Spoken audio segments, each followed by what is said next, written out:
Hello everyone. आज जानते हैं एक्टिव और पैसिव फंड के बारे में। एक्टिव फंड म्यूचुअल फंड की ऐसी स्कीम है जिसमें फंड मैनेजर इंचार्ज होता है। फंड मैनेजर स्टॉक को मॉनिटर करता है और उसे खरीदने और बेचने का डिसीजन लेता है। स्कीम के परफॉर्मेंस के आधार पर यह पोर्टफोलियो में उसके वेटेज को तय करता है। जबकि पैसिव फंड म्यूचुअल फंड की ऐसी स्कीम है जो बेंचमार्क इंडेक्स को ट्रैक करती है और उसके परफॉर्मेंस को ही फॉलो करती है। Passive index fund, exchange traded fund और फंड ऑफ फंड जैसे कुछ ये इसमें शामिल है।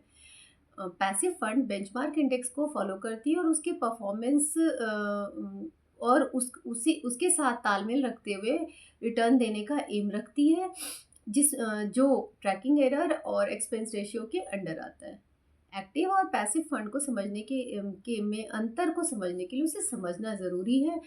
Passive fund less expensive fund होता है। स्टॉक को खरीदने बेचने के लिए इसमें फंड मैनेजर की कोई ज़रूरत नहीं होती है। मार्केट चलते समय आप कभी भी ईटीएफ जैसे पैसिव फंड खरीद सकते हैं। जबकि active fund open ended fund है जिसके यूनिट्स दिन के अंत में नैव पर ही अलॉट होते हैं।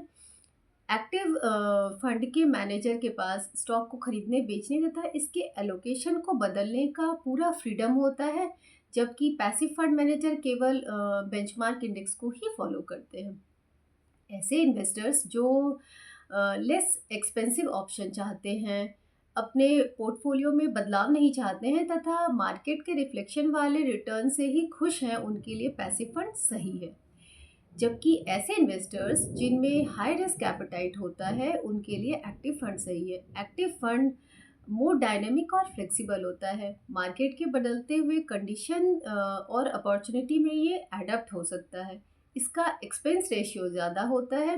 Hybrid fund, equity fund, hybrid fund और डेब्ट फंड, ये सारे एक्टिव फंड हैं।